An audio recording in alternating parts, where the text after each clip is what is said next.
So Kyle, Yes. as it so happens, we both just watched the recent Tom Cruise Mummy film. If you didn't hear, they made a new Mummy movie. A new Mummy movie with a shit ton of baggage attached to it. I didn't know Tom Cruise did bad movies in this decade. Honestly, this does not compute. It does not compute. I mean, say what you will, Oblivion and Edge of Tomorrow are both really great. Yeah. I happen to like Edge of Tomorrow in particular. Yeah, me too. I mean, I felt it petered out a little bit towards the end there, but it was a really fun ride. New Mission Impossible is really good too. Oh yes, Mission Impossible Fallout was good times. Oh yeah. I have my issues with Henry Cavill's character in there. Yeah, But on the whole, it's a very enjoyable action film with superb stunt work. A lot of fun. But this new, well, not new anymore. It's over a year old at this point. 2017's The Mummy. Very bold title for a film franchise with so much history, dating back to like the 1930s, essentially, with the Universal Mummy movie with Boris Karloff. Did you happen to catch the production banner, the Dark Universe? I did not. So, I'm not sure how much of the production history you followed, but the big thing with this Mummy movie was that it was supposed to be kicking off Universal's attempt to join in the Marvel Cinematic Universe experiment is no longer an experiment because it's wildly successful at this point. Now that you mentioned that, Russell Crowe's character makes a lot of sense now. Yes. There we go. So they were bold enough to the point that, you know, when they're doing the Universal logo, you know, the spinning globe and all that, the very familiar iconography, there's a secondary production logo. Is it arcade? No, it just says Dark Universe. So they were ballsy. They were so all in on this idea that they posted production photos showing, well, not production because they never got off the ground, but they had like Javier Bardem and Johnny Depp and Tom Cruise and Russell Crowe. They had all these huge name actors lined up to play the Universal horror movie icons. So the idea was this Mummy movie was going to be a cinematic universe. Okay, so it was going to be the equivalent to the Marvel Iron Man movie. Was Javier Bardem going to be Frankenstein's monster? I believe he was going to be the monster or the doctor. I'm not sure which. Oh, man. Either one. Johnny Depp, I think, was going to be the Invisible Man. Yeah. Voice. You want more of his voice, I guess. I mean, Benicio del Toro already played the Wolfman a few years ago, so that's kind of out the window. But point is, this Mummy movie was supposed to be the kickoff point, and that's why you have all these additional elements, these extraneous elements like Dr. Jekyll and a portion of the creature of the Black Lagoon in a jar. What? I didn't even catch that. Exactly. And the point is, we're now in 2018 and nobody's talking about this. No, nobody's talking because I'm pretty sure it's dead. I think that I don't want to say anything about Scientology outside of what I'm going to say now. I think that they're trying to bury it. This may be the last day of your life, my sir. Yeah, it might be. So I don't want to like bash. I kind of just want to compare and contrast. Okay. Because I really still like the 1997. Did we decide that's what it was? I didn't pin down the date, but it's like mid 90s, 96, 97, around there. Rachel Weisz, Brendan Fraser, Arnold Vosloo. Yeah. That Mummy. Arnold Vosloo, the direct-to-video Dark Man. Jeez. He's pretty shitty in Blood. I mean, he's a bad dude in Blood Diamond, which is not a great movie, but he's pretty bad. He's a bad guy. So yeah, I'll be honest with you. My girlfriend and I didn't have Wi-Fi. We just moved to Durham, North Carolina, and we didn't have Wi-Fi. So at the grocery store, they have a red box, and they didn't have the movies I wanted. We did rent Blade Runner 2049 from there, which was awesome. But we rented. I rented a funny movie, and I'm like, I'm gonna rent something stupid so we can have a few drinks while we watch the first one, and then once we're kind of lit up, we'll try to get to the Mummy because I'd heard it's not very good. Yeah. So I don't remember everything from this movie. I remember pieces because it's a hard movie to pay attention to. Oh yeah. It just. I mean, I was sober and I still had a lot of trouble. Tom Cruise doesn't have any screen presence. Like he's just not really. like Edge of Tomorrow is a really good movie because it's his movie. Like he's front and center, and it's his movie. This movie just didn't feel like anybody's movie. Yeah, like I said, tell me how much. Actually, Russell Crowe was the best part. He's the most memorable part. In my notes that I jotted down about this movie, I made particular note of that. Yeah. I found his performance to be very enjoyable. I didn't feel like he half-assed it at all. I was actually when I saw him, because I don't really see it. The last new thing I've seen, Kurt Russell. Oh, you wish. Yeah, right. Russell Crowe. Last thing I saw him in was American Gangster. I think that's the most recent thing I've seen him wow. in. I can't think of any other movies he's in. I think the most recent thing I may have seen him in was The Man with Bronze Fists. Yeah. Oh wait, was that Tarantino? That was produced? the RZA movie. Yeah, RZA. Yeah. Yeah, he's put on weight. Yeah. But he carried it well in this one. Yeah. I mean, anyone staying next to Tom Cruise is going to look like a Hercules or something. But I think the biggest I think the whole problem with the movie is the mummy itself. And this calls back to comparing it to the Brendan Fraser one. Exactly. And you did a really good job of touching on like the mummy in the original, or not the original. We're not going that far. We're not going back that far. Yeah, we're not touching that. You can actually kind of sympathize with that character a little bit. Like, absolutely. Go ahead and describe it. So the fundamental difference that I picked up on between these two characters is it's Amenet, I believe. Amenet. Wait. No, the lady mummy. Oh, okay. Amenet, the lady mummy, played by Sofia Boutella, who's in Atomic Blonde. Yes. Which I finally watched. I think she's French. She's like French Algerian. French. I think she's French Algerian, something like that.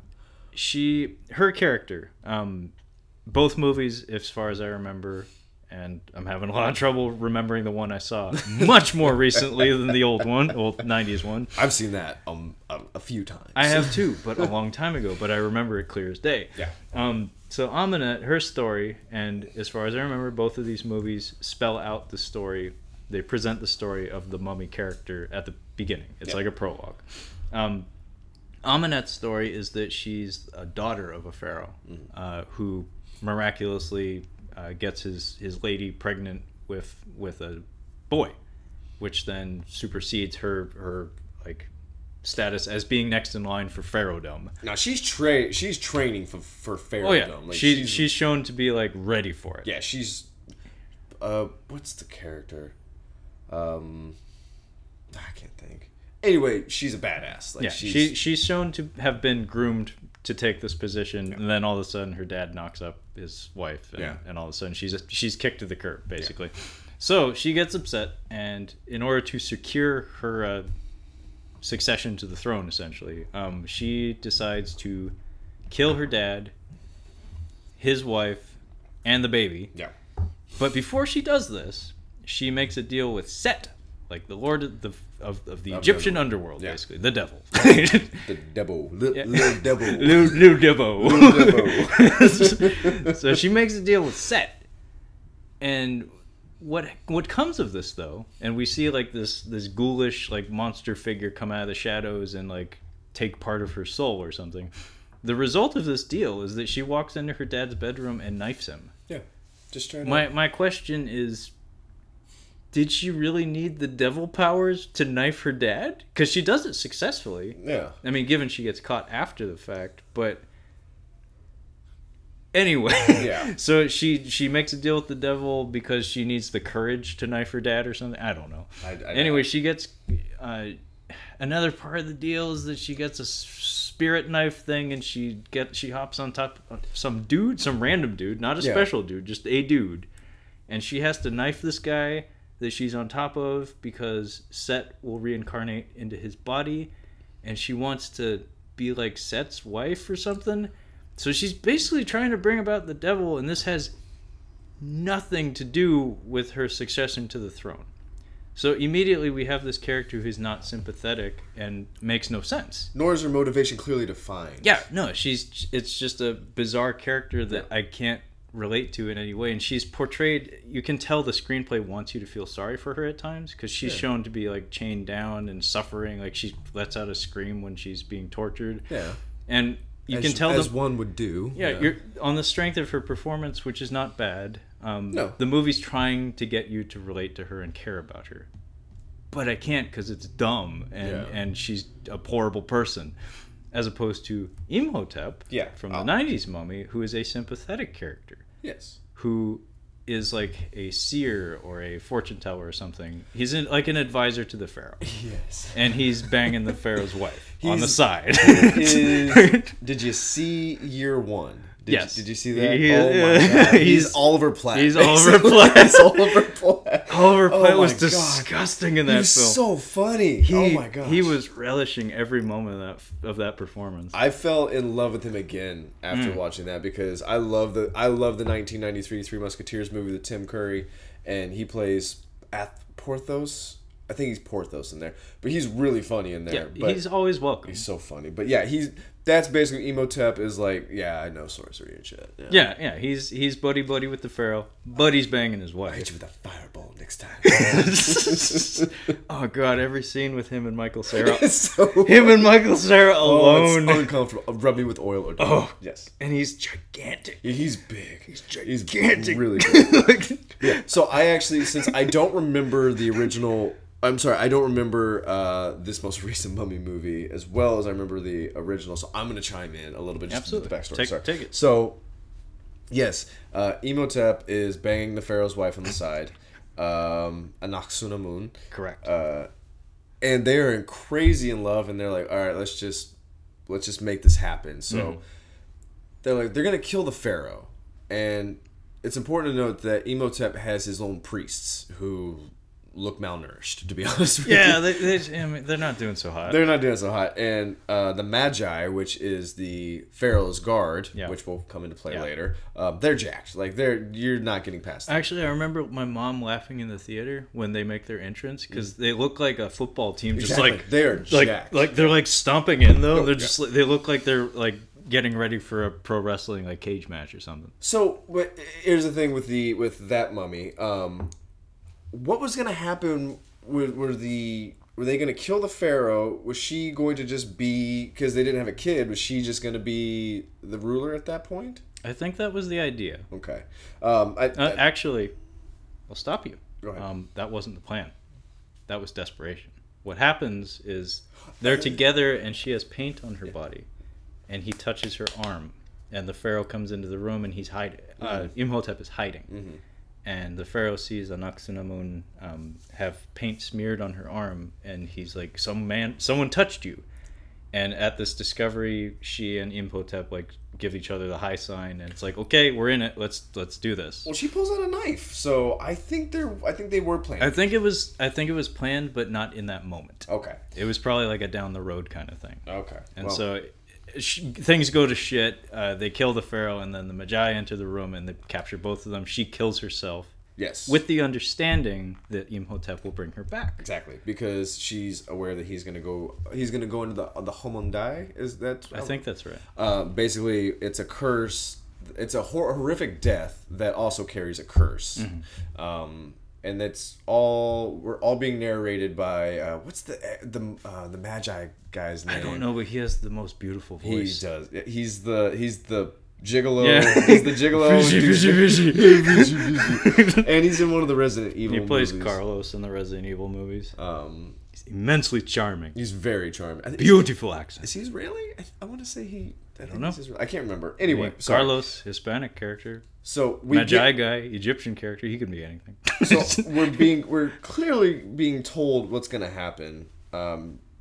He's going through a horrific death, and there's a curse. If he's resurrected, he will bring back all the plagues of Egypt. This Homondai thing that you mentioned, they throw him, they wrap him as you would a mummy. They don't remove his organs, I don't think. No. They do. I think they don't say that he's mummified alive, but they cut out his tongue. Yeah. And I think they remove his eyes because he has to get eyes and a tongue when he gets back in. They don't show the eyes being removed. I really like the scene where you see all of his priests in that one chamber. Yeah, I'll kill themselves. And, yeah. No. The priests are being mummified. Oh yeah. They're being stuffed into coffins. And They're stuff, being sarcophagus. Yeah. mummified alive, and you can hear the screaming in there. Yeah. And, like, it's actually a really chilling moment. And then they throw scarabs in there with him. Yeah, they throw scarabs. So he's basically eaten alive by bugs. Yeah, and the idea is this punishment is so severe and so awful that it also puts a curse on the person. That should they come back, they will have an immense power to whoever brings them back. You either need a big fan base, or you need a few dipshit Americans to listen. Which is what gets the ball rolling. Speaking of which, we should jump back to the 2017 Yes, movie. I was going to say let's... So, both movies kind of have their mummy resurrection happen in a similar fashion. Mm-hmm. I think like Brendan Fraser's supposed to be like a mercenary or Foreign Legion member or something, Yes. fighting in the desert somewhere, Mm-hmm. probably Egypt, I'm guessing. However, Tom Cruise's character, I wrote this in my notes. He's supposed to be a recon in the army or something. I thought, because I didn't really understand what was happening, I thought he was kind of like Johnny Depp in The Ninth Gate. Like, he's kind of like, he has a skill, but he's like a scam artist at the same time. Well, his character, like, right from the get-go, his character was confusing to me because he and Jake Johnson, I call him Numbers 2. Numbers 2, or we were actually talking about this before. So David Krumholtz, Numbers, Oscar Isaacs, and Jake Johnson all look like they could be brothers. They all need cousins. to be in a movie together, just called. Maybe it should just be called Numbers or Brothers or something. Somebody do it. Like, Krumholtz is probably the oldest out of those three. I would think so. Like, they all look alike, but it was between... And they all have good comic timing, too. Yeah, between... It would be fun. Krumholtz and Jake Johnson, like, you have a movie just with those two. Oh, yeah. Like, easy. And you could just throw in Oscar Isaac as Oscar Isaac would be the handsome one. Yeah, he would be the handsome brother that's successful and is not listening to whatever the fuck they're saying. Yeah. The two of them are the two shitheads. It happen. If you're listening, Hollywood, make it happen. Make it happen. It's waiting to happen. Anyway, Jake Johnson and Tom Cruise are in the desert together, just the two of them. Yes. And I think they're like Army Recon or something. But the way they're outfitted and the way they're dressed is the least formal military getup I think I've ever seen. It kind of looks like Josh Brolin at the beginning of Sicario. Like, he's a mercenary. He's yeah, but at least he had like a vest No, or he some sort of didn't. suspension harness. He just was like in a t-shirt and jeans at the very beginning. Like, they're just like, oh, this is... You don't really realize, like, oh, this guy's a mercenary. But by the time we get from this initial scene with Tom Cruise and Jake Johnson, where basically it's revealed that they're, I think, in Iraq or Iran. Yeah. And basically they're scouting out a location they're not meant to be in, independent of the military while they're still active military. Yeah. And Tom Cruise's character is supposed to be apparently a treasure hunter of some sort. That sounds like Three Kings now. Apparently he's taking advantage of all the civil unrest and like George Clooney and the insurgents and stuff to basically do the Nazi thing and like steal all the gold and stuff, that's all the antiquities, I guess, and sell it on the black market. So he's intended to be portrayed as a jerk. Piece of shit. Yeah, no, he's intended to be portrayed as a slimy, terrible person. Which is an odd role for... a man who's obsessed with looking good and being the best. Please find me a bad movie with him. Like, I don't like Eyes Wide Shut, and I don't think it's probably a bad movie. It's Stanley Kubrick. This is a bit of a tangent, but a thing with Tom Cruise, and there's a common thread, especially since like the 2010s with his roles, is that the movies that he has creative control over. And again, you're right. I do actually like almost all of his movies to a certain extent. Like he generally doesn't make bad movies. No. The thing though is that he has a bit of that like Steven Seagal disease. Steven Seagal always comes up, I know, but he's going to come up. Yeah. Tom Cruise does have, I think, and this is just speculation on my part, a bit of an ego problem. I can see that. He does seem to prefer to be portrayed in a positive light. He doesn't seem to take roles where he's meant to look like a inferior human. Well, it's interesting you say that, because I would argue that he is the inferior soldier in Edge of Tomorrow, because Emily Blunt's character is way better at this. Like, she's really good at that. Yeah. And it takes the entire movie for him to even get on her level, essentially. Yeah. I noticed that she's she's the tougher character. No, even her title, the Full Metal Bitch or whatever, it spells it out to you that this is the real hard ass of these two. Part of the appeal, I think, of that movie is the Mayweather effect. I call it. It's Floyd Mayweather as a boxer, generally disliked by the public. Yes. However, it's made him millions of dollars because my suspicion is that most of those pay-per-view buys were people who wanted to see him lose. Yeah, everybody wanted to see him lose. Exactly. And there's a lot of people who dislike Tom Cruise, and I would think that the prospect of seeing him die 50 times in a movie would be appealing. It's like, what's his, Mayweather's the opposite of Tyson, where people are watching Mike Tyson like, this is the match where he actually kills somebody. Yeah. Yes. I'm paying $59.99 for 30 seconds. You can see Holmes, like, I think Holmes is going to die if he doesn't get medical attention. Like, how he's wobbling around, I'm like, he's not going to make it. I mean, like, shit. Like, Trevor Burbick, like, what, he went down 3 times from one punch? Like, okay, so that's got to be a record. So if you're a movie fan and you're listening to us talk, there are going to be sports references. Sorry. Yeah, sorry about that. That is going to happen. He'll supply the football, I'll supply the boxing. Yeah, but we'll stop that real quick. Okay. We'll stop the sports. So yes, Jake Johnson, Tom Cruise. Yes. They're in a place in the Middle East they're not supposed to be in. Yeah. They get into a random firefight that Jake Johnson wants no part of. So Tom Cruise is leading the charge in like seeking out these antiquities and stuff. And to get at them, they throw themselves into fighting a lot of people to the point that Tom Cruise forces Jake Johnson to call in an airstrike, which the military very promptly supplies for them. I would not be surprised if the military helped fund this film because that response time was stellar. We can't. It's hard to advertise. Daytime television, absolutely, the military is advertising, but if you want to try to get to everybody else, you gotta slip it into Tom Cruise movies every once. I think that's all the Transformers movies are really. It's just military advertising. Most of the I mean, there's a reason why they got the world's best commercial director to do those movies. No, I mean his background is in advertising. Yeah. He did Coke commercials and Meatloaf music videos before he did movies. We digress. Sorry, keep going. So after the airstrike, a hole opens up in the ground and we see a statue with a moaning face on it that we saw earlier in the movie, which tips off the viewer that, oh, hey, this is where Amunet is buried. Okay, so I'm going to jump back to Mummy 1990. So I'm just going to say Mummy 97. That might not even be while I'm talking, maybe you can see if that's actually what the year that it was. We'll do. Okay, so Brendan Fraser's character, O'Connell, is some kind of, we'll say mercenary. Same idea. He ends up going to a Cairo prison, and we're introduced to Rachel Weisz and Jonathan. I don't know the actor's name.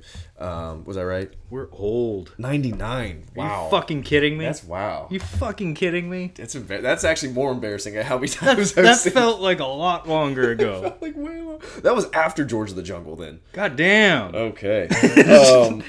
But yeah, so we're introduced to Rachel Weisz and her brother, and this is where he has some kind of trinket, we find out it's a key to open up Imhotep's sarcophagus. I couldn't think of it. It opens everything. It opens everything. It opens the book. It opens the sarcophagus. But we skip over, so they like go back, and he's like, I stole this from a guy. He's in prison. I don't know how they find him. That he's in prison. Basically, she negotiates with the character actor. He's in some stuff. He's in Pirates of the Caribbean. He's in Gladiator. He sells, you sold me giraffes that aren't mating. He's that guy. He's in some stuff. But she basically haggles with him, and she frees O'Connell. So now they're going to go back to, what is the city called? Hamunaptra. Hamunaptra, yes. They're going to go back there. So they're taking a cruise with a bunch of other Americans and Brendan Fraser's old partner, Benny. Now, Benny's leading a group of Americans, some cowboys basically, to find treasure, and they're all going to the same place. They split up, and then they end up getting there at the same time. So they end up finding the sarcophagus buried at the feet of Anubis, if I'm not mistaken. I believe she's like, that's an odd place for that to be buried. He must have been very important, or he was very, very bad. Watching over the corpse. Yeah. So yeah, now we're roughly the same. We're in the same spot in the movies. Yeah. The difference is that Tom Cruise's characters, Jake Johnson, all that, pure accident. Yeah. Brendan Fraser is being paid to be. He's being paid to be there, and the entire time he's pissing and moaning about not wanting to go back. He doesn't want to go back because he actually he's spooked when he's there, and he has the same moaning face appeared in the sand. Which I thought when I watched it, it's a spooky image. It's still pretty good, and they don't key in on it too much. He just kind of like sees it and he's like, "Fuck that, I'm out of here." the sand just starts moving. Yeah. He's like, "I'm done." Yeah, but I think he describes as like the only thing out there is blood and sand. Yeah, so he's discouraging them from going there, and he has, which is a classic horror movie trope. He has the most guns I've ever seen. He's got 2 revolvers, a shotgun. At some point, he's got a Tommy gun. He's got all of it. He's got knives. Yeah, he's got it all. Oh yeah, the weaponry in the original Mummy or 99 Mummy. 99, fuck, Mummy 99. Mummy 99. Mummy 99. It feels like more of a straight up action movie. It does, and it's pure adventure film. It's very much borrowing from Indiana Jones. It's considered a horror movie. I remember because Premiere Video or Blockbuster, whatever you had, remember they had the like action adventure, comedy, family, drama. Yeah. There's a little sticker, and I remember it had the little horror sticker, which might have just been them being wrong. Like it is more of an action movie, but it's a remake of a horror movie. Okay. Mummy 99 was directed by Stephen Sommers. Okay. Are you terribly familiar with him? And the name sounds familiar, but I do not know of anything else. You've seen his movies. Yeah, he was one of those late 90s directors who Hollywood was giving a lot of high-profile projects because he was bankable. Like J.J. Abrams. Similar, but dumber. No, J.J. Abrams might be the smart. But there is a through line there. There is a through line between the two of those. Okay. So keep JJ in the back of your mind. Okay. He's more of a I'd say he's more Spielberg. So Stephen Sommers, I know him mostly for directing a movie called Deep Rising, which I almost picked for our podcast as part of catching up on cinema. That might be. Damn it. So Deep Rising actually has the actor that plays Benny in it. Oh yeah. Yeah. So I'm guessing he and Stephen Sommers are buddies. Okay. Because he was also, I think, in G.I. Joe: The Rise of Cobra. Was it really? Which was not good at all. But the only other thing I've seen Benny in is There Will Be Blood. This could be yet another episode. Lord of Illusions is a horror movie that's worth your time. I think Clive Barker at least wrote it. Oh, really? It has Mr. Cougar from Seinfeld. It's a solid horror movie. Okay. It's like a detective horror film. It's very good. It's got Bakula for some reason. It's got Bakula. Quantum Leap. The name sounds good. I can't think of the face. Yeah. Anyway, Deep Rising, I think was just the year before Mummy 99, and it shares a lot of similarities in tone, in that it is like concretely a sci-fi horror movie, complete with big scary monster and everything, and some pretty decent gore when it's appropriate. But most of the time, it's very tongue-in-cheek, and people are quipping left and right, bebopping and scatting, as George Costanza would say. Yeah. And it's a mostly fun movie that just happens to have horror elements, and I think actually shares the same composer as Mummy 99, Jerry Goldsmith. He's one of the greats, like top 5 guys in all of film history, basically. Okay. So we have Stephen Sommers, who is the action horror guy. Also works well with a budget too. If you give him a lot of money, he'll give you a lot of pizzazz. Jump ahead to Mummy 2017, supposedly directed by Alex Kurtzman, who is mostly known as a writer, who often worked with J.J. Abrams. Oh, interesting. He did the Star Trek movies. Was he a writer on the Star Trek movies? Yes, he was not a director, he was the writer. So he and J.J. are together. Gotcha. So Subversion is kind of something he likes to do. Like, he likes to pull the rug out from under you. So, like, the Khan twist in Into Darkness. Spoilers. The reason why I say supposedly is because if you're at all familiar with the production history of Mummy 2017, one of the things that was heavily publicized was the fact that more than a few people were saying that Tom Cruise was actually directing the film. Oh. So he's like Bruce Willis. A little bit. Supposedly Kurtzman was losing control of the production, and Tom Cruise muscled his way into the director's chair. Again, this is all mostly rumored, but it's been confirmed by enough sources that I would not doubt it. Gotcha. And also, he's principally a writer, not a director. So I wouldn't be surprised if working with a big budget film with one of the biggest egos in Hollywood, supposedly working under you, I would imagine the pressure would be immense. And it's not the first time that's happened. That happens every once in a while. Don't work with Brando. Yeah, exactly. Like, I mean, even like the Marvel movies, like Thor: The Dark World, Thor 2, the Thor that nobody remembers. Supposedly, I mean, that one, I can't even remember the guy's fucking name, but he was mostly known for directing a few episodes of Game of Thrones. Oh, okay.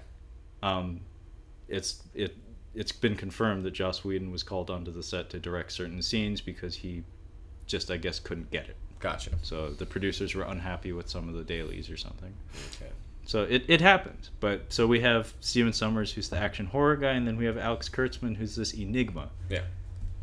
But I think he may have even written the script.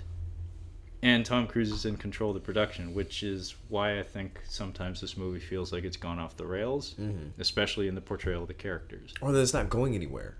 Yes, it does feel like it gets stalled at times. But to me, the thing that jumps out the most is Tom Cruise's character is repeatedly like pointed out by other characters as being a slimy asshole, but he never really seems like that big of an asshole. Like he's mostly a nice guy. He's kind of a jerk, but he's not like a grave robbing thief asshole.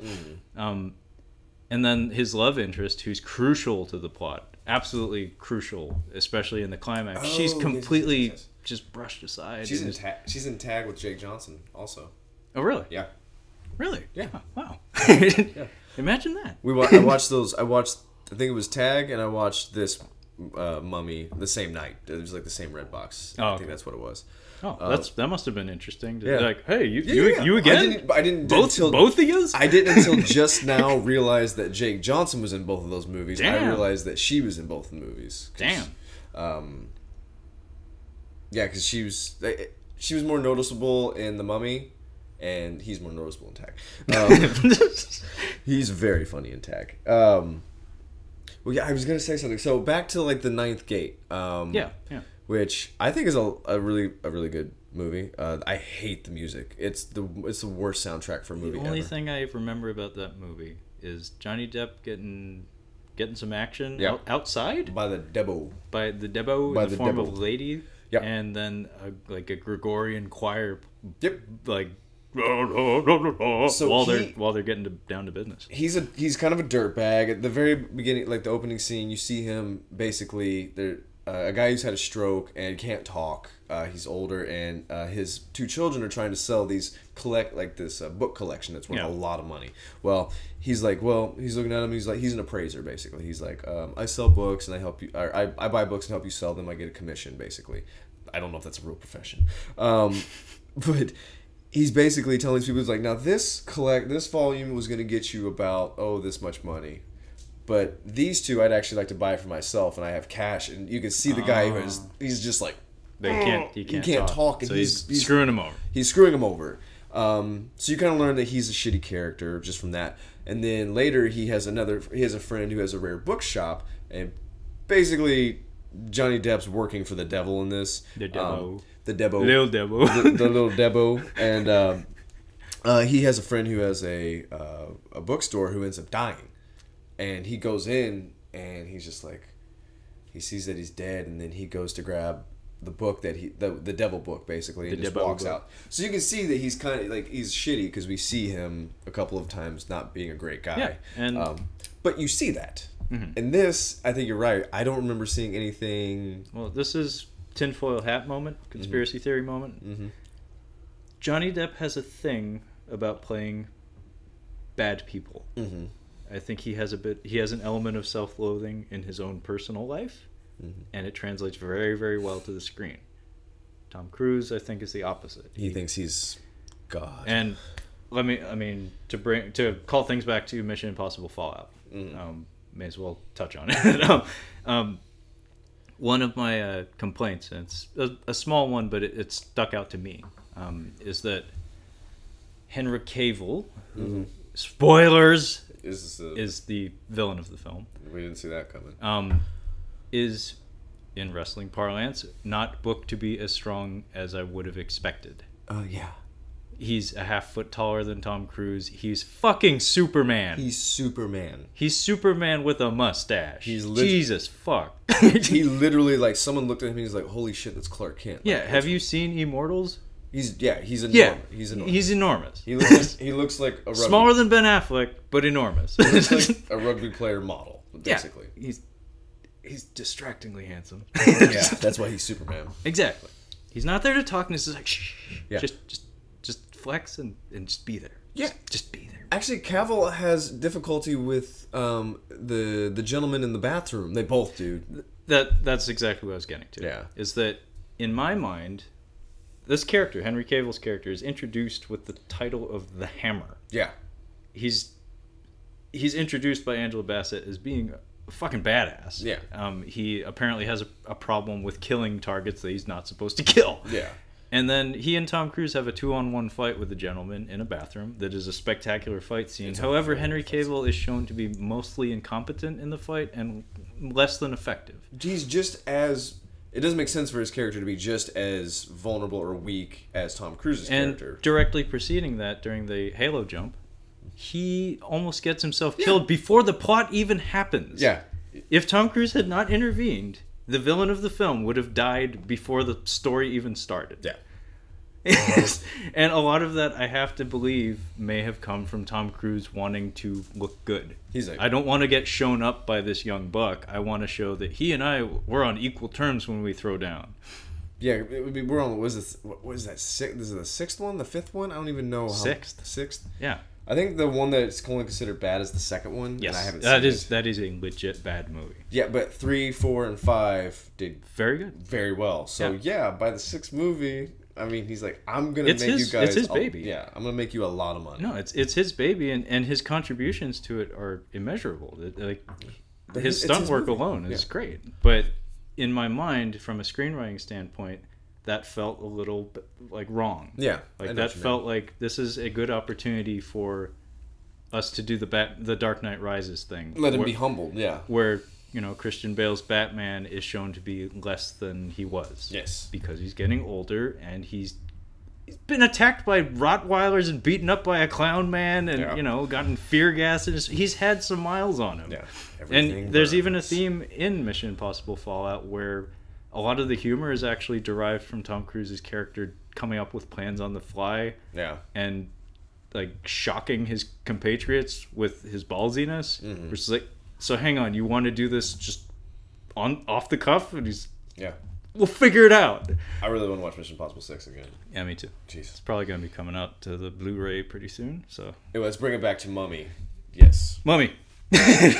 So portrayal of the mummy, I guess. Yeah. Because we're at the city where we left off. Yeah. So let's get into how is Imhotep's mummy in comparison to Amenet. Well, I think that they're kind of similar in how not how they're brought back. Imhotep is brought back by accident because of Rachel Weisz being white people in the desert. Yes. White people or. You know what? Actually, I said that it's the Americans that she fucks everything up. It's her fault. They actually set that up though. Yeah. She's shown to be very clumsy and she's just adorable. Just Rachel Weisz. She's just lovely. She's lovely except when she says Rick. Rick. Yeah, it's pretty annoying. Otherwise she's lovely. So I remember he's brought back by accident. How is she brought back? I mean, they both are missing their eyes and tongue, correct? I'm not sure about his eyes. I think he doesn't have his eyes because he steals the. Remember, he steals the dude's eyes. Yeah. And his tongue. So he comes back to life, I think, in the night, and then ambushes one of the Americans, one of the other party, and rips out his eyes and tongue. Yeah. But doesn't finish the job. No. And in between all that, he runs into Rachel Weisz and Brendan Fraser, and then we get the great moment. Whoa! Yeah, no, Brendan Fraser's reactions are genuine and fun. Like that initial scream sequence where the mummy roars at him and he does it right back and then shoots him in the liver or whatever. That was pretty cool. But and then they leave the city after that. So I forgot how the mummy's brought back in Tom Cruise Mummy. It is convoluted. So this is like one of those things where there's a lot of detail put into something largely inconsequential. Somebody who was writing the script for Mummy 2017 was really big on dropping buzzwords about Egyptology and things like that. There's a lot of terminology, the jargon. You know, and this guy wrote a Star Trek movie, 2 Star Trek movies.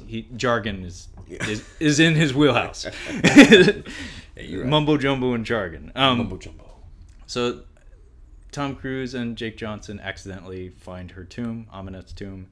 The military, their unit shows up, and they're tolerant of their actions, as opposed to completely just chewing them out and court-martialing them for wasting valuable resources and potentially American lives. More like chewed out. I've been chewed out before. And then there's this lady they bring in tow, some British lady. She's blonde. That's about all I got from her. She's British and blonde. She's from the main blonde lady, correct? Yeah, she's from Downton Abbey. I believe that's what she's from. So she's bankable. Yeah, for a certain demographic. For the UK. Yeah, and people that like Downton Abbey. Like Steph's watching it right now. No, my mom watches it. Apparently, it's very good. I'm not too up on costume dramas, but I'm not one to judge. I'm fine. I watch undisputed movies. I watch prison fighting movies. I'm watching Ash versus the Evil Dead. So we can't talk. No. But anyways, the British lady is with the military guys that roll up. And they actually order Tom Cruise and Jake Johnson to go in the hole into Amenet's tomb with her. And something that jumped out to me very early in this movie, starting with this scene, it's a very lonely movie. There's never more than like 3 or 4 people on screen at a time. For a movie that has a scene where all of London gets enveloped in a sandstorm. There's very few people around. And so this scene when they descend into the tomb, think of Mummy 99. They had a whole crew. They had 4 people. They had hired help. Locals basically. They had cowboys. They had horses. They had the Magi on their asses. Well, there's 2 separate teams of people. There's 2 whole separate teams. This is like, what is it, Glumgold and Uncle Scrooge coming for the treasure at the same time. This is the Beagle Boys and Huey, Dewey, and Louie. They're all running for the treasure at the same time. Pretty much. It's like the opening of DuckTales. Life is like a hurricane. Life is indeed like a hurricane. So, yeah, it feels like a very lonely movie because the 3 of them go spelunking, and it's just the 3 of them. The build-up is what's fun, though. That's what makes that first Mummy fun, is that you have these 2 teams looking for stuff, and you show both. You show that the cowboys find they find one sarcophagus, and it's filled with like acid or something. So the first night, it's actually a couple of days. So the workers actually get melted by some kind of acid. It's a trap. Pressurized salt acid is what. Good memory. You're right. So they get melted, and then they end up finding the little things that have emoteps. It was what they put his organs into. They found the little canisters, the jars. The little jars. And he actually collects those later. Yeah. And that's why he's going after the member of the team. Because they carry those off with them. We're taking the time to set up the rest of the movie, because the majority of the movie is him regenerating and then ultimately raising up a Nox to the moon. Yes. So we actually spent time doing that. So he has agency in the story. I would say that the majority, I'd say 50% of the movie, maybe 60%, is him regenerating, finding these people, and we're learning more about him as it goes along. No, it's... We just talked about the Predator movies at length. Yeah. Think of that while you're thinking of Mummy 99. A good chunk of the movie, the first third of or so, is just an adventure film. Yeah. Complete with like hippos and camels and goofy shit. He's haggling with the one guy over the camels. Yeah. There's adventure film elements. There's shootouts. It's there's shootouts. Yeah, there's a lot of guns in this movie. Like, we just kind of glossed over that. Like, it's a lot of fun. Like, up until then. There's cowboys. Fucking cowboys in Egypt. It's actually almost like the 3 different acts are almost different movies. The first act is an action movie. The second act is a horror movie. The third act is back to action, I'd say. Yeah. Yeah. So, But actually, it kind of combines because you have Imhotep, who's fully regenerated, with and zombie. Not only that, the guns take a back seat to swords and that's true. Fist fighting and stuff. So There's fist fighting. Oh yeah, there's fists. But yeah, it's funny how it's like they made a film that was engaging enough before the Mummy was even an element in it.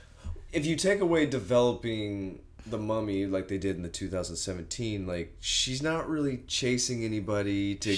Well, that's the problem. Is she's like too single-minded. Because I mentioned this before we went on the air that what was more interesting to me about the way Imhotep's powers worked was that they grew. Yeah.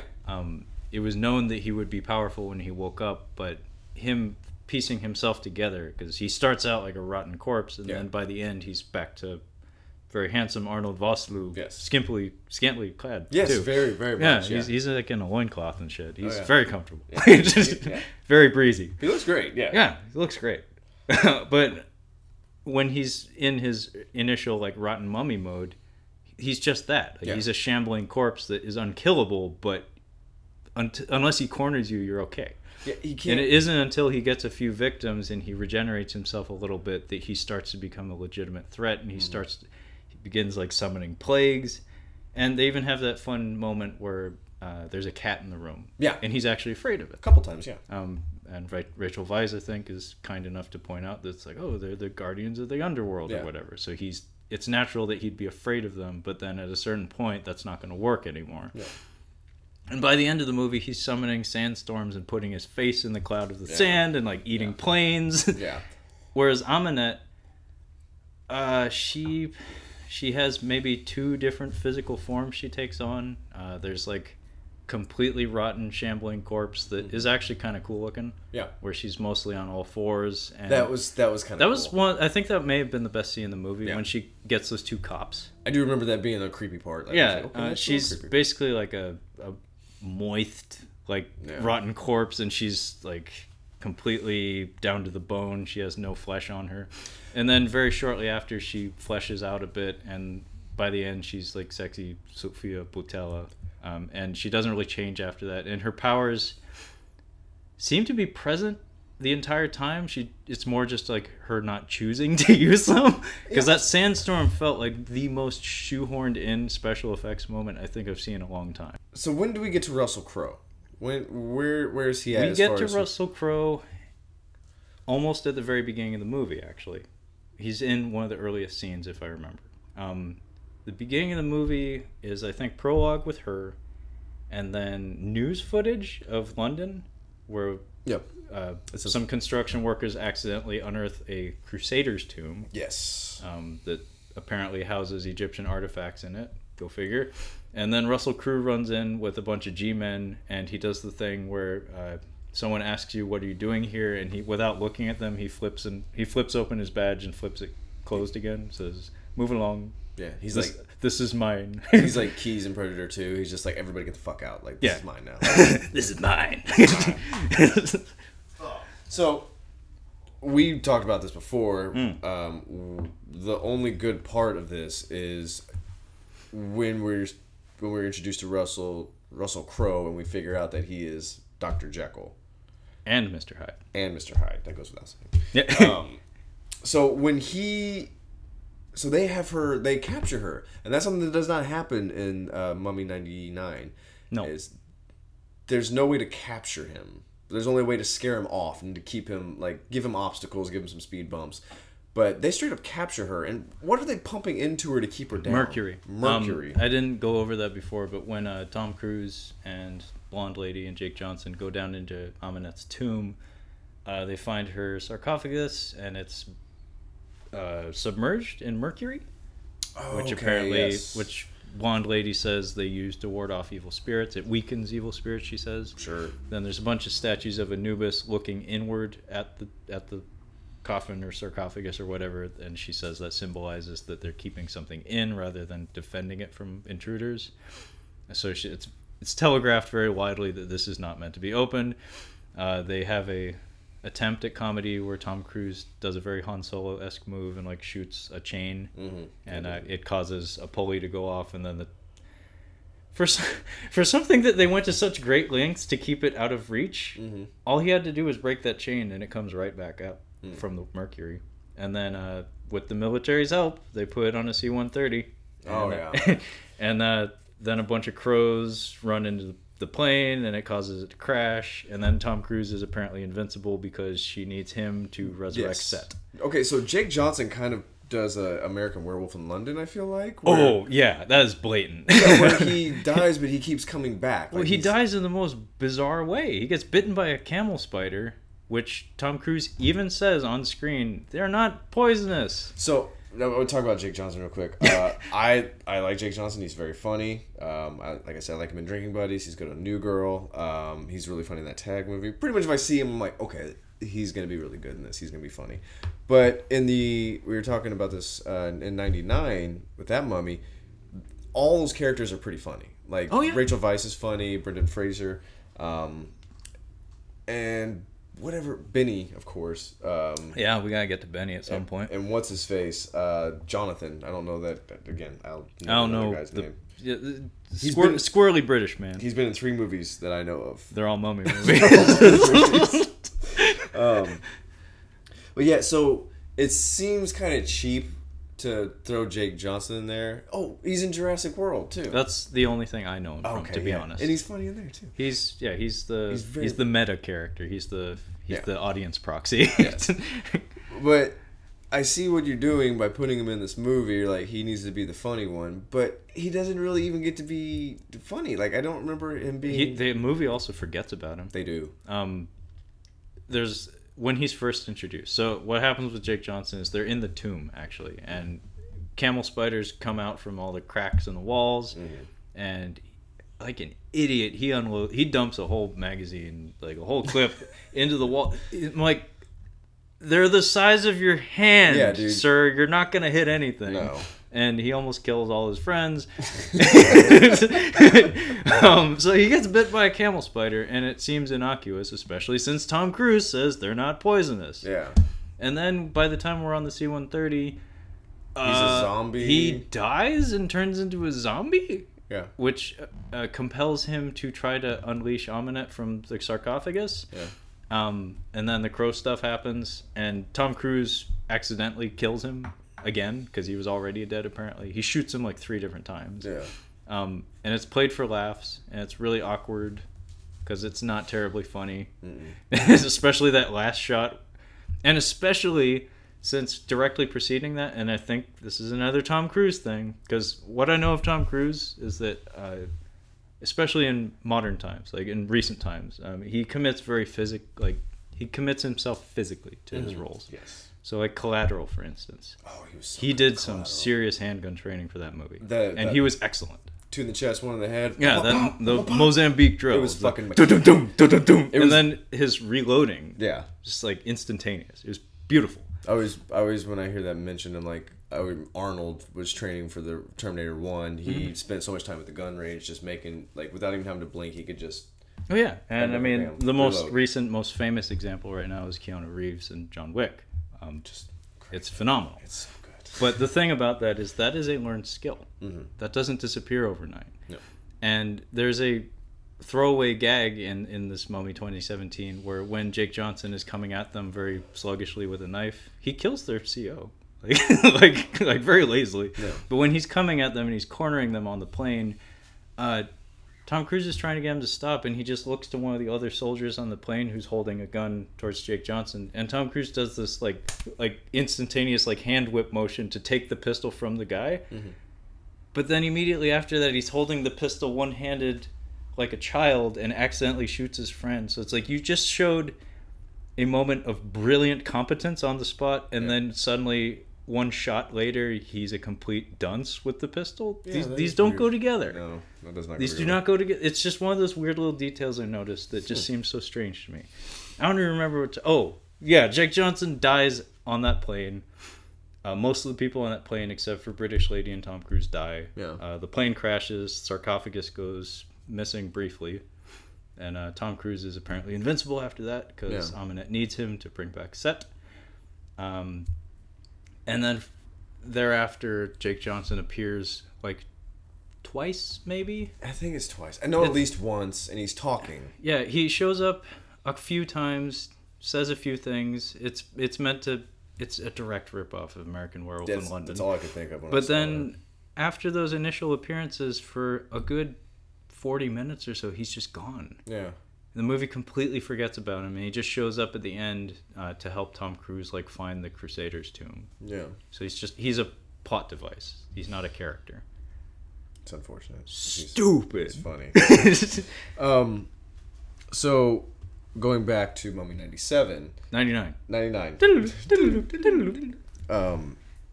So yeah, like I was saying, like the fun part of that movie is him, like the horror part is him hunting down these guys that opened up the chest. Yes. And my favorite is when he kills the Egyptologist, the guy from Anaconda in Jumanji. Yeah, I don't know his name, but yeah, he was the dad and the hunter from Jumanji. And Titanic. He's in Titanic. He's always welcome. I love him. He's great. Who? Freud. Who is he? Is he a passenger? This is the one thing from Titanic I remember. Well, actually, I remember a lot from the movie, but that was funny. But no, there was a... Imhotep he's gotten the blind dude, and he's still in the rags, basically, because he is terrifying. Yeah, no, he can't be out in public at this point. This is when he turns his head. He knows that O'Connell and Jonathan are looking at him, and he turns. And I really like the CGI. I really like what they did. It still looks really cool, and it's really creepy. Yeah, then he opens up his mouth really wide and he lets out the flies. Yeah.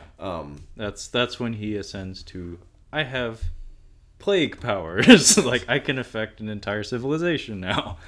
But that basically, once he gets the last person, and the second to last, he just has like the teeth. You can just see his teeth, basically. Yeah, there's that goofy scene where he's with his crowd of zombies and he goes, blah, blah, blah, blah, blah, blah. Yeah, that's a really creepy part too. Yeah. I maintain that's still pretty good, because it's pretty creepy. Well, yeah, I mean, it's a bunch of people with sores on their faces that are listening to this mummy man and want to kill you. But once he gets the last person, the plot immediately shifts. He's like, okay, I'm taking Rachel Weisz, and the only way you're going to get out of here is if I take her. But then he just like kill them all. They escape. So now they have to hunt. They know where he's going, and they have to go find him. Mm-hmm. So that's where we go in.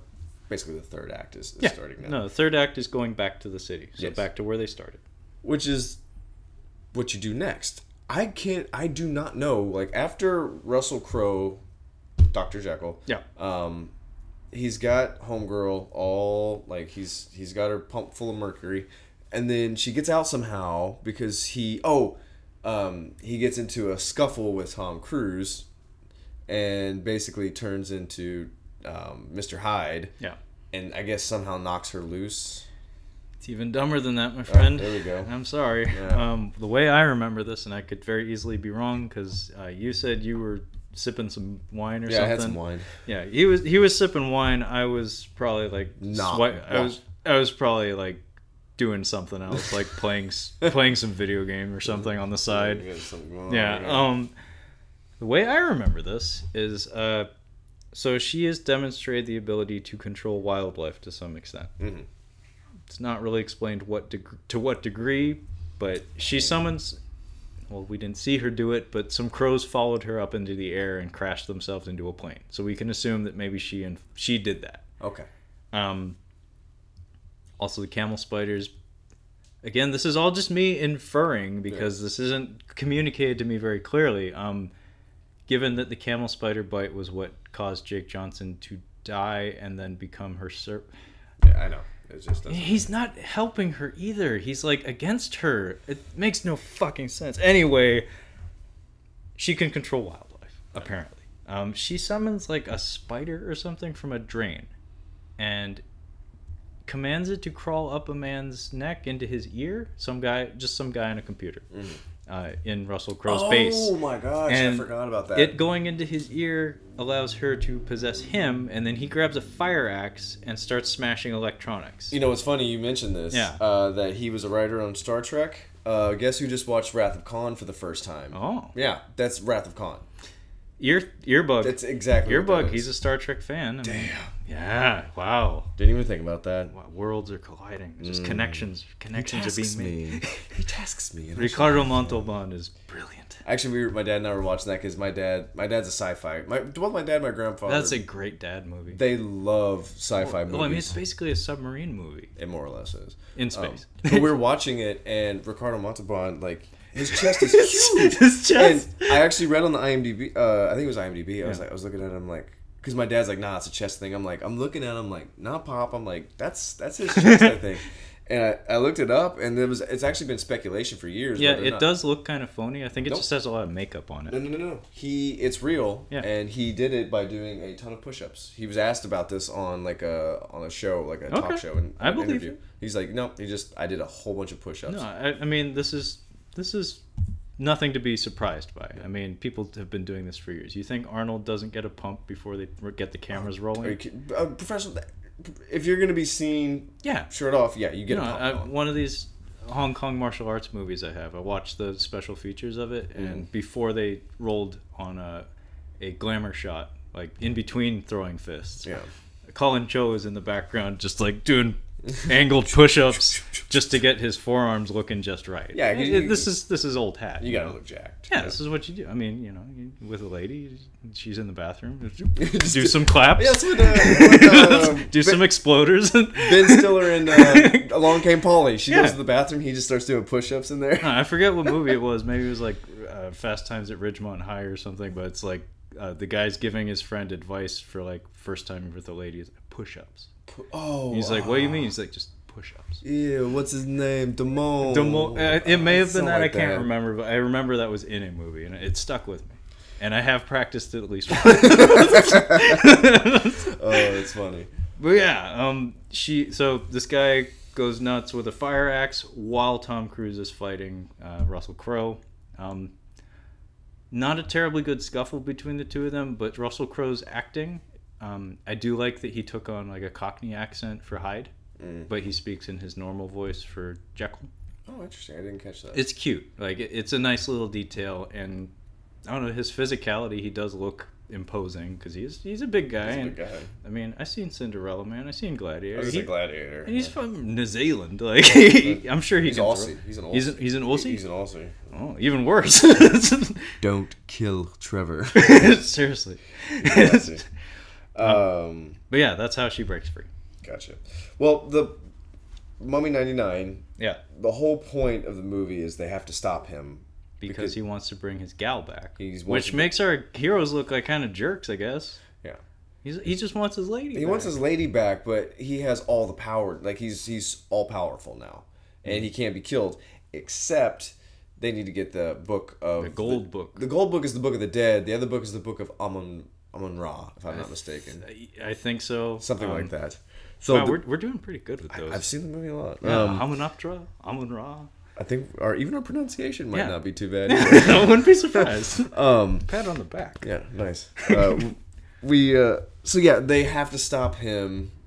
Basically, he's just gonna run wild. But that's his weakness, though. I think is that he wants to do that. Yeah, they know where he'll be and what he's doing. That's his last chance. Yeah. So they have to go find it, this is easy to follow. Yeah, we know this happens. Easy to follow. It's a summer fucking blockbuster. Jesus. So I don't know where the movie goes after that. I do not remember a frame of it. Past Mummy 2017. So after she breaks free, you lost it. Past that, I don't know a single thing that happens. So, do you? I'm trying. There was a audible pause just then. You haven't even burned synapses, man. Like you don't drink. Like I have a reason, but that's bad if you can't remember. So the way I'm remembering this, she breaks free, and then we get a completely extraneous action sequence. Mm-hmm. It's very brief, but looked very, very expensive. I'm sure it was I think they shoehorned it in for the trailer, possibly to sell it to international audiences. That's my suspicion. That's my tinfoil hat moment with this. She summons a sandstorm in London, and we get an overhead shot of sand blowing buildings and like throwing buses around. Not many people, like no real victims that we're made aware of. During the confusion, Tom Cruise, I think, runs into Jake Johnson on a double-decker bus, and he tells him, head this way to go to the Crusaders' tomb, because the whole movie is based around a fucking knife with a red jewel that need to be conjoined. They need to be joined together. Okay. Yeah, the entire movie, and I can't believe this didn't enter into my mind until just now, but the entire movie is basically centered around a MacGuffin in the form of this knife that she needs to set a gemstone into. Oh, the gem. I remember the gemstone now. Yeah. Yes. So throughout the entire movie, it's basically her making middling attempts at capturing Tom Cruise, but then, oh wait, she forgot she doesn't have the gem and the knife, and it doesn't work unless she has both, so she's an incompetent mummy on top of, you know, being unfocused and weird. So yeah, the climax of the movie takes us into the catacombs under London, where all the Crusader Knights are. Zombie Crusader Knights. Yeah. Because kids like zombies. Yep. We don't. I actually kind of like the look of them. It's kind of neat seeing like guys in like chainmail armor who are also, you know, mummified or skeletons. Very like Ray Harryhausen-esque, you know. It's fun. I still like the Magi. I like him controlling the Magi in '99. Well, what upsets me about Mummy 2017 is the lack of creativity in the action and in the creature designs and stuff. It's all just zombie mummies. They behave like zombies. Tom Cruise has like fist fights with them, which Brendan Fraser does as well, but they never. There's too much of them. Like, they're in the entire movie, and it's like this Amunet mummy who at only one instance in the movie blows up a city, essentially.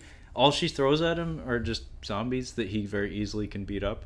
Let's jump back to 99 real quick. Yeah. There are two sets. He brings back his priests, which are the mummy zombies. Yeah. And then he also brings back the Magi, which he can control. So we have... The Magi are quick. Like, you're fighting ghost warriors. Like, it's no joke. The priests are just an inconvenience, more or less. They're just obstacles. They're basically like Night of the Living Dead zombies. But that makes me think of, like, do you think that they were trying to make this... Do you think they were trying to bank on the action sequences of this movie? 99?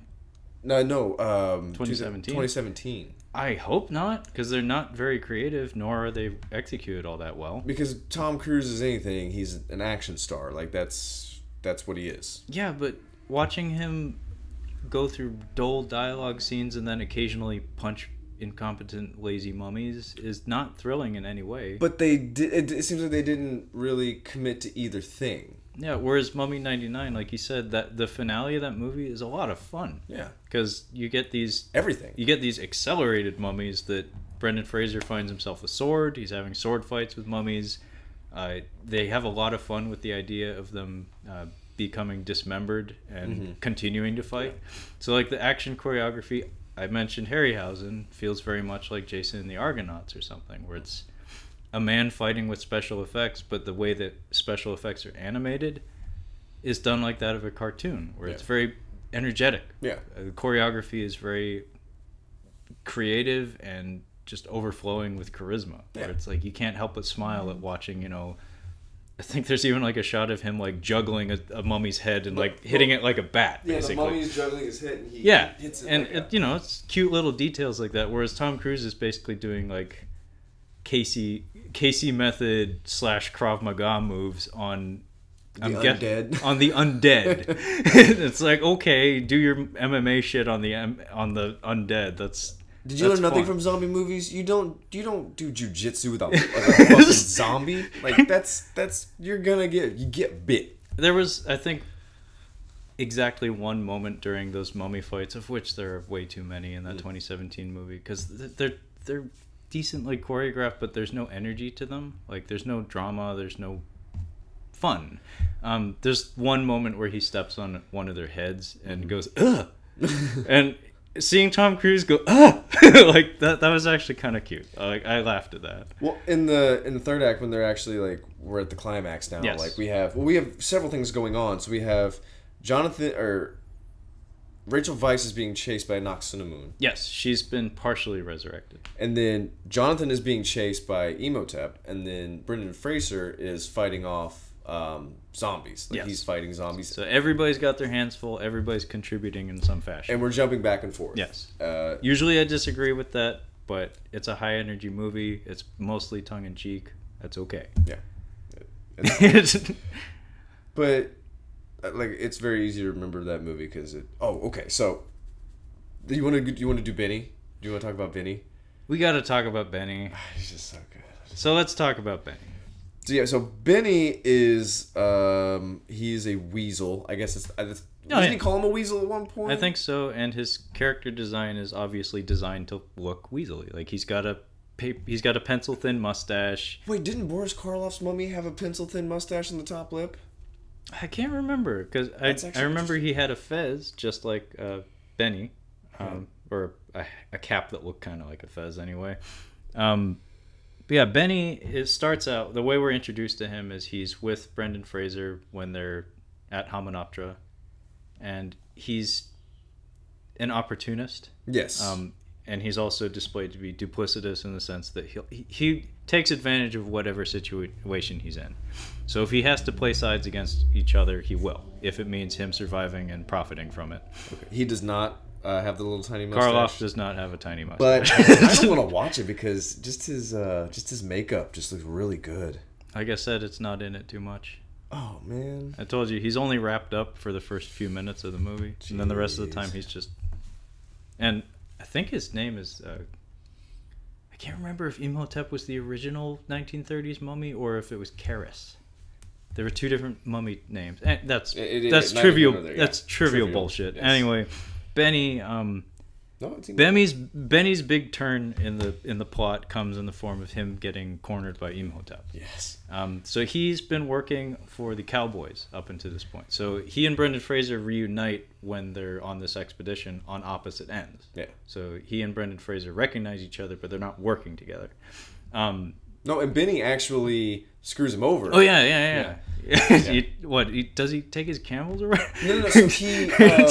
So the Magi come in when they're there's like a civil war going on basically, and then I think the Magi don't come in. Do the Magi come in at that point? They run. No, they're watching. They're watching up there. That's right. But basically, the battle is coming now, close quarters, and they're scrambling. Yeah. Benny Rachel lies on her camel. Benny goes into like some kind of tomb or something like that and shuts the door on him. So he's like, "Oh, you left me to die out there," basically. But yeah, so Benny gets cornered in the tomb at Hamunaptra by a pretty incomplete Imhotep. So Imhotep's still working on putting himself together at this point. I think he's only captured a quarter of a guy at this point. And he's running up on Benny, and he looks like he's going to choke him out and kill him. And Benny is fumbling with his necklaces, plural. Necklace-eye. And he starts pulling out religious iconography, of which he has every chachka and from every single denomination imaginable. And even after he says like the third one, he's like, no. He's got more. He's got more. So he runs the gamut. He runs through every single religious icon he has, and eventually I think he hits the Star of David. Yes, he hits the Star of David. And he starts saying some Hebrew, I believe, and it gives Imhotep pause. Like he retracts his hand and he says, "Oh, the language of the slaves," but in Egyptian. So Benny's arc is actually very important for Imhotep because he's the one guiding him, more or less. He's like his underling, but he also doubles, at least in the early goings, as his like presence in public. Mm-hmm. So the first complete victim that Imhotep secures comes in the form of Benny obtaining an audience with this guy who Imhotep already yanked his tongue in his eyes. Yeah. And the guy thinks that Benny's there to help him, and then he says, "Oh, meet my master." And a guy has no eyes, so he can't see that. Oh, it's a mummy sitting in front of me. Yeah. At that point, that gives him enough power to start working on the next person. Yeah. So throughout the entirety of Imhotep's adventure, his journey to reclaim all of his body and gain power to resurrect Anak-Sunamun, Benny is side by side with him. So Mummy 17, she just vaguely has powers that she doesn't really know she has. I think she knows. She's just sloppy. She's just not very good at being a mummy. Yeah.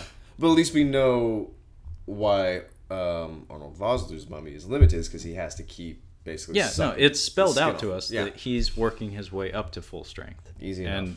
that actually enhances the tension in the film, because the idea is, oh, if we can stop him early, this will be easier. So we have to keep these people safe, but and they keep failing. Yes. And it's obviously frustrating for our characters. Yes.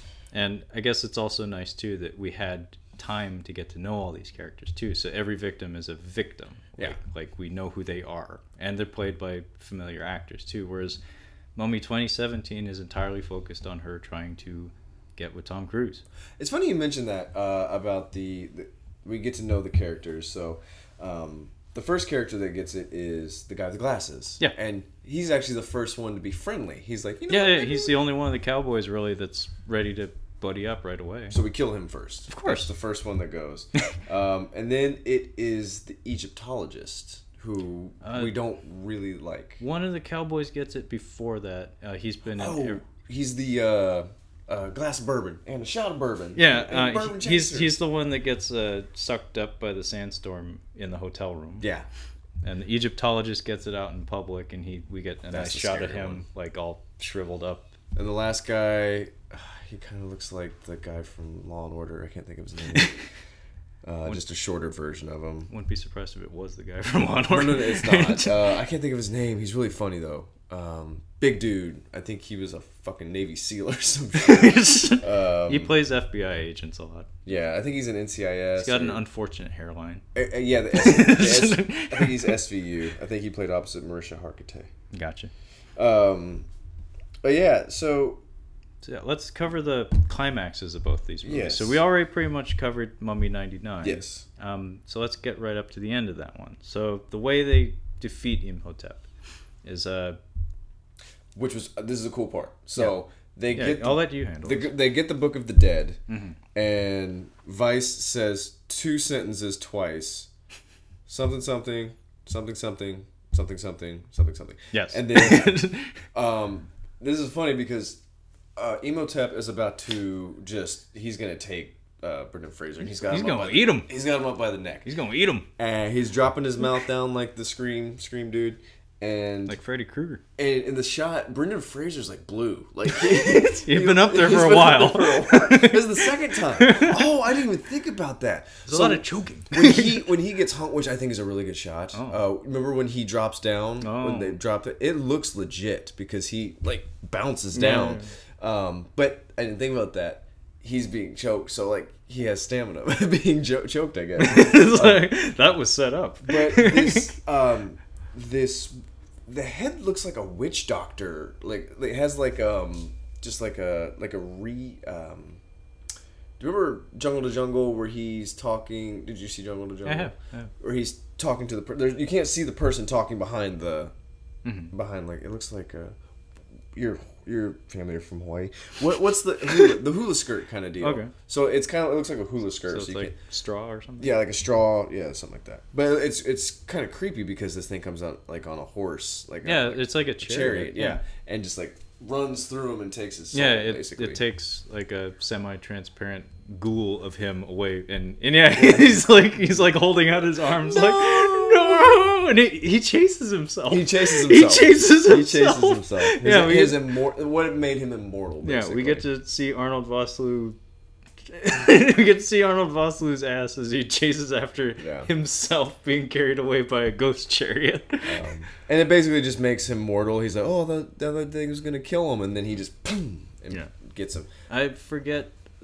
Anck-su-namun was killed before that. So what happens is she gets the book to stop the Magi because the Magi are going after Brendan Fraser. Yeah, and they're clearly not killable. No. Yeah. So Jonathan is the one that actually reads the inscription and stops the Magi, and then he says, "Go kill Anck-su-namun." So that's where you get the shot. Yeah, that's right. You get the cool shadow of them. I forgot about that. Doing the. Remember Will Ferrell is the awful boss with the trident, just stabbing him. That's what I thought of. But yeah, you get the shadows. That happens a couple of times in the movie where you just get like the shadows. When the Pharaoh's killed too, they kind of do that a little bit. They do. Yeah. And that's how when she stabs herself too. Yes. That's fun. I didn't think about that. Yeah. It's almost like this director has some talent. Yeah, Go figure. And is not bullied by a fucking dude who's Well, I mean, 5'6". Steven Sommers is not a brilliant director, but he has some element of craft. I mean, come on, man. He knows how to make entertainment sometimes. I mean, if you think about it, Joel Schumacher wrangled Val Kilmer, who from what I understand, was not very cooperative on the set of the Island of Dr. Moreau. Yes, I've heard this. And also, I'm sure I would assume Arnold is pleasant to work with, but I could see him being difficult at times. Like maybe just like, no, I don't really want to do that. It's like, no, I'm smoking a cigar.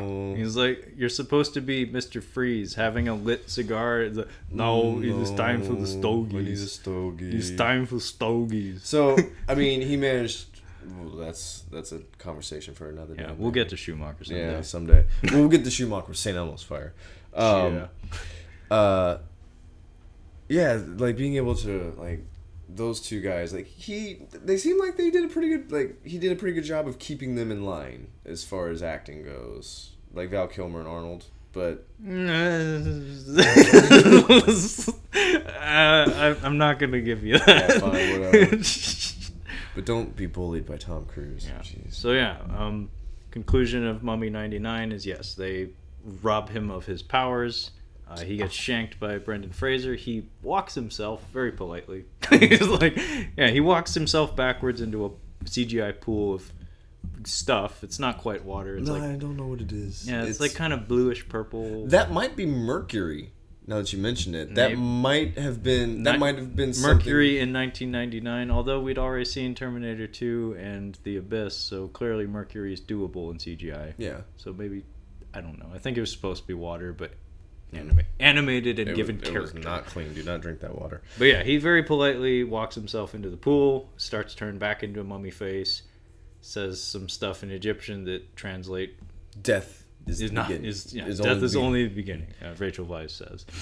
So yeah, that's the conclusion of Imhotep. They make with some treasure, and Benny dies as fuck. And then yeah, he gets sealed in the tomb and eaten by scarabs, presumably. Yeah, he deserved that. Yeah. Comeuppance.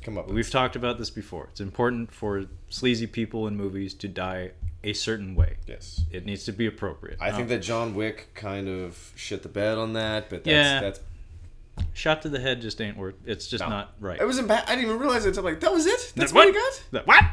You killed your dog. Yeah. Okay, so what happens at the end of 2017? This is not the first time you've asked me that tonight, and I've been like hoping you wouldn't ask again because I'm still struggling. I've been talking and hoping like it would come back. It would come back. It hasn't come back. It hasn't come back. In the catacombs, blonde lady drowns. A very uneventful death. Yes. So Tom Cruise and her are doing the thing where you're like got your head, your lips above the waterline. Oh, yes. And they're sucking air, and then she just pops up, doesn't she? Aminette just like grabs her and swims off with her, and she swims like a fucking dolphin. Okay. Like apparently mummies are very adept at swimming.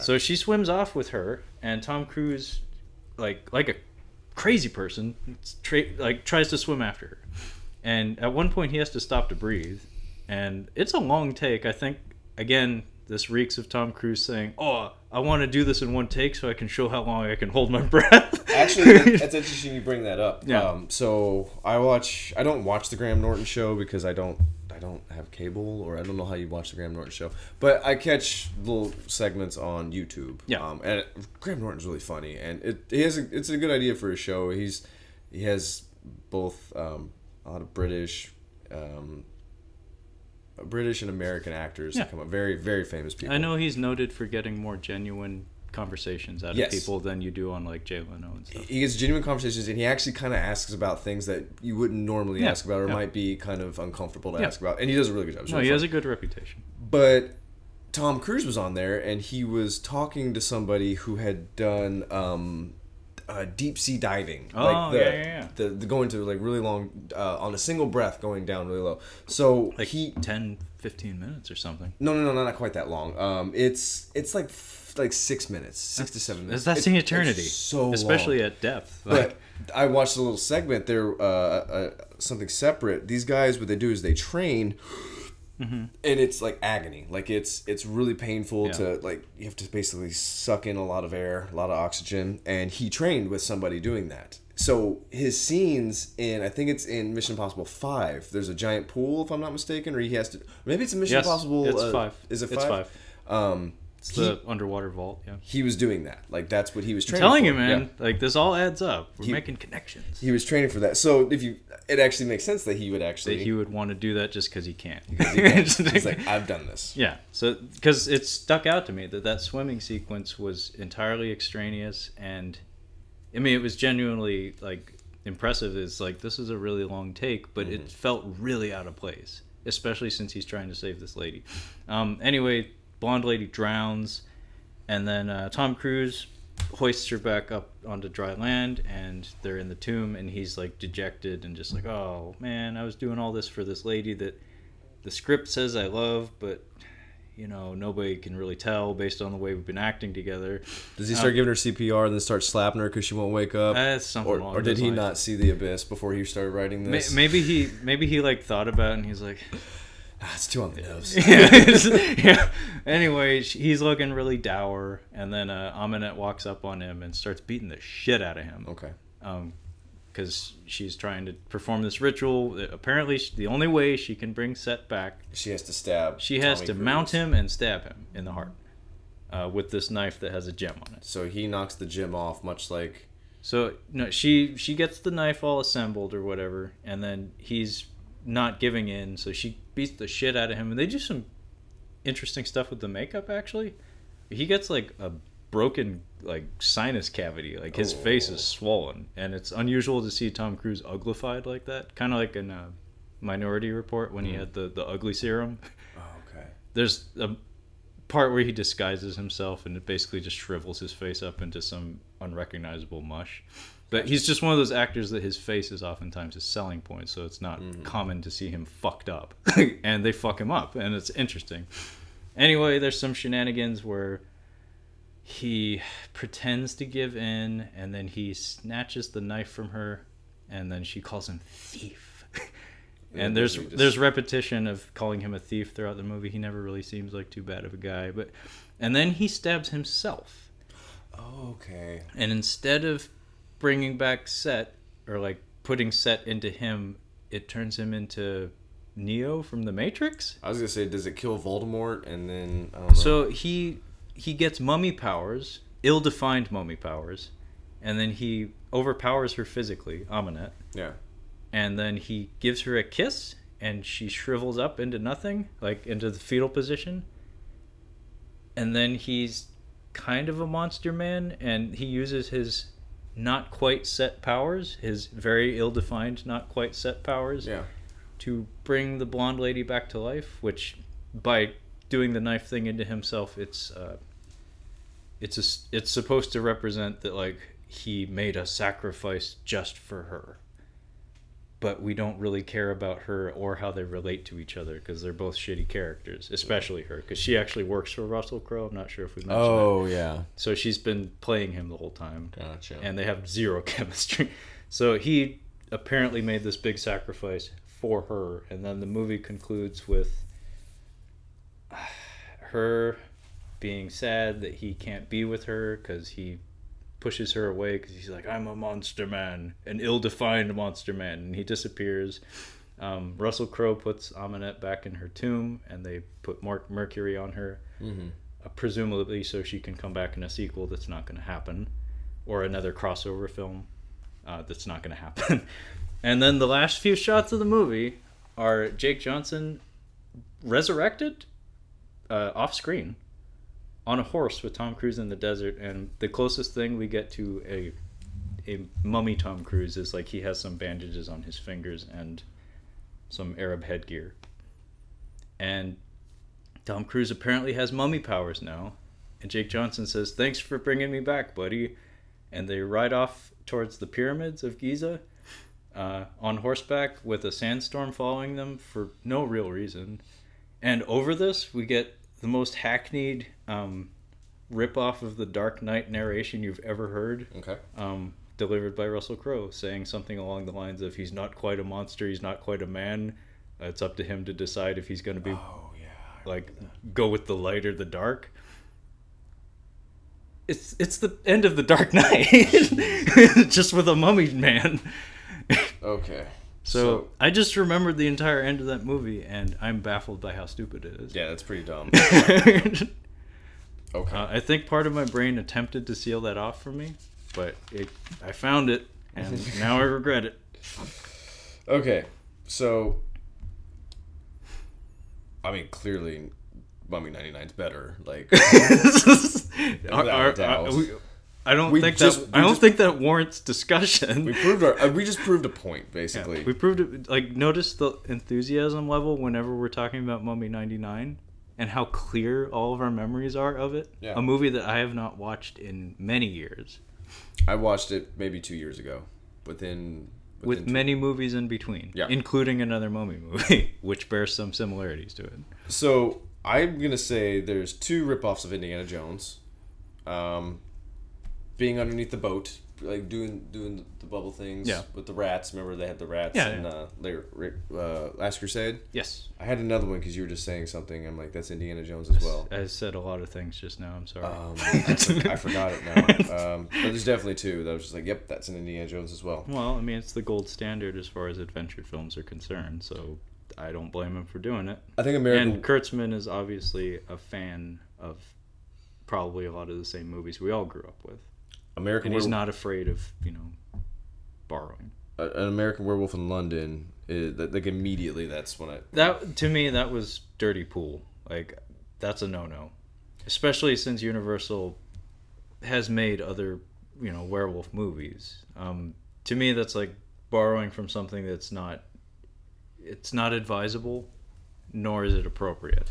Like, that felt wrong to me. But I think what proves to him to be I think the worst one is Wrath of Khan, because I completely forgot about your thing. Yeah, because Wrath of Khan is fresh in my mind. Like I just remember watching. I'm like, you have a guy who wrote the remakes wrote the 2 newest or 2 of the most recent Star Trek movies. Yeah, ripping off Wrath of Khan in the Mummy movie. Well, I mean, I don't want to get into it, but that's actually a really shitty trope of modern action films, if you ask me.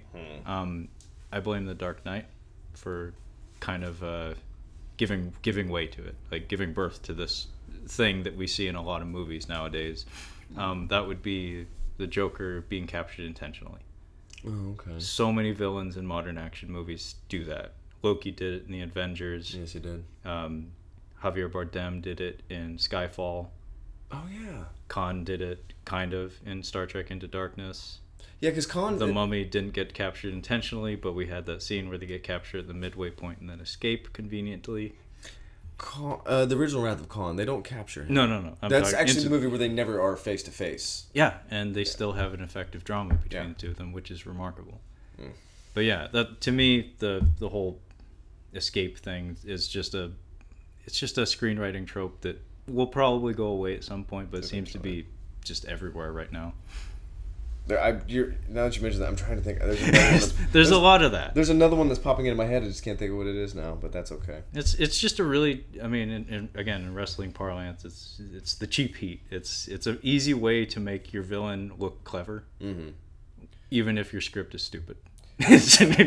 So I really just wanted to have this conversation because we were just discussing it because we just recently watched it, and I couldn't help but like watching it, compare it to Mummy 99, which is the one I've seen the most. See, I didn't think of the Mummy 99 at all when I watched it, but I will say this: the only reason I watched this movie is because you texted me and said it was very bad. It's very bad, and I confirmed that by watching it. So congratulations, we both wasted 2 hours of our lives. Yeah, I really wanted to go back and rewatch the Mummy, just because I wanted to compare it. But I think talking through it was much better.